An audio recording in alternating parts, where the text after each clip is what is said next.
Good morning students, momentum education के channel में एक बार फिर आपका स्वागत है। और आज हम लोग लेके आए हैं एक नया QRC जी, quick revision of chemistry in 5 minute.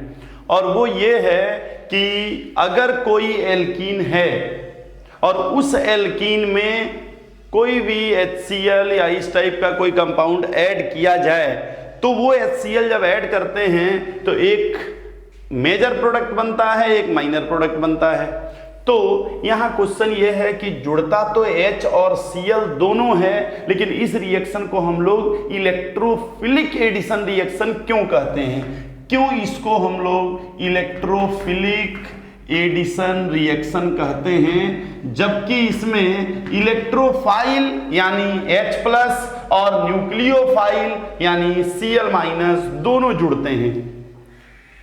ठीक है, तो आज हमारा क्वेश्चन ये है कि why this reaction is known as electrophilic addition reaction while electrophile and nucleophile both are added. आइए देखते हैं। देखिए होता क्या है, इसके मैकेनिज्म में जब हम देखते हैं ये कोई एल्कीन है और इस एल्कीन में जब हम HCl ऐड कराते हैं तो H+ पहले आता है स्लो स्टेप में। वो H+ या तो यहाँ ऐड होगा या तो यहाँ। अगर वो H+ यहाँ ऐड होता है तो यहाँ प्लस चार्ज आएगा, अगर वो H+ यहाँ ऐड होता है तो यहाँ प्लस चार्ज आएगा, और फिर फाइनली हमारा Cl- आता है फास्ट और एक प्रोडक्ट बन जाता है। यहाँ भी आएगा तो बन जाएगा। तो अब एक दो क्वेश्चन और हमारे पास आ गए। क्या एक तो H+ ही पहले क्यों आया और आया तो स्लो क्यों आया, Cl- क्यों बाद में आया और फास्ट क्यों आया, और तीसरा जो हमारा मेन क्वेश्चन है H+ और Cl- दोनों जुड़ रहे हैं तो इसको हम लोग इलेक्ट्रोफिलिक न्यूक्लियोफिलिक एडिशन रिएक्शन क्यों नहीं बोलते हैं।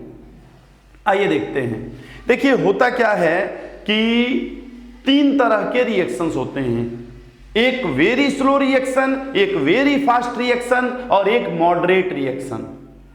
The rate of very slow reaction and very fast reaction can not be determined, only the rate of slow या moderate reaction can be determined and the name of any reaction is given behind the slow step.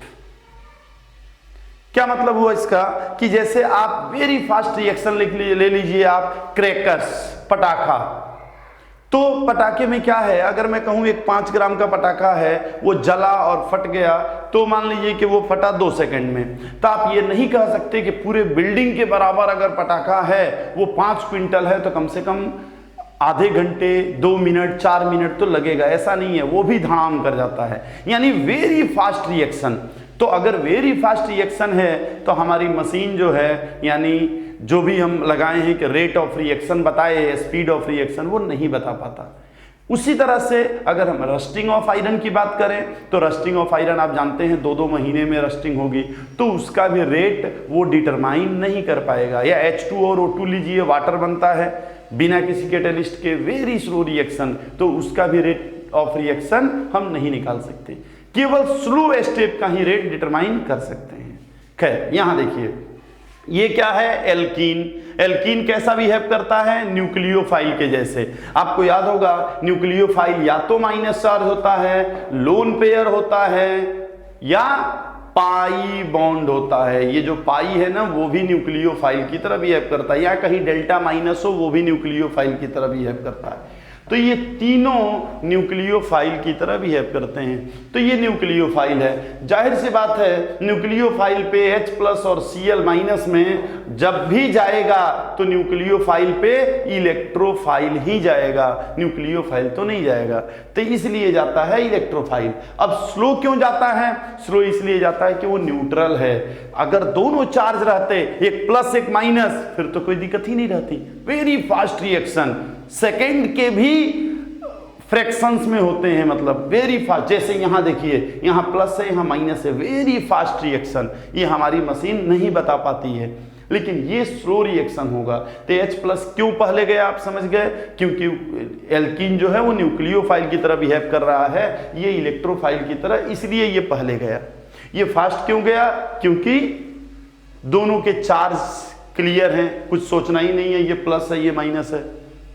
अब चूंकि rate of reaction slow step से determine होता है और slow step में electrophile गया है, तो इसीलिए इस रिएक्शन का नाम होता है electrophilic addition reaction. Electrophilic addition reaction आ रहा है समझ में?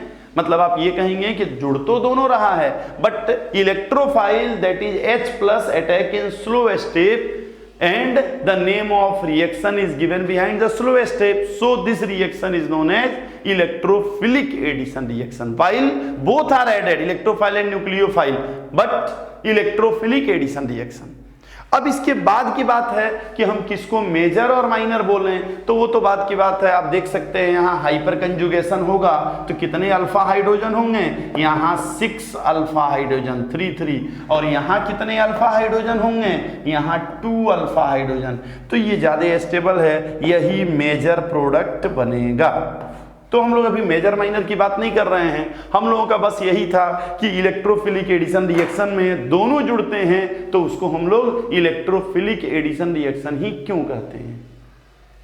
ठीक है बच्चों, तो थैंक यू। आज हम लोग इसको देख लिए और अगले टॉपिक में हम लोग फिर अगले QRC में एक नया टॉपिक लेके आएंगे। आप लोग सजेस्ट कर सकते हैं, मैं बार बार कह रहा हूं, आप लोग सजेस्ट करिए कि ये टॉपिक पे आप वीडियो बनाइए, मैं उसी पे बनाऊंगा। ठीक है बच्चों, थैंक यू।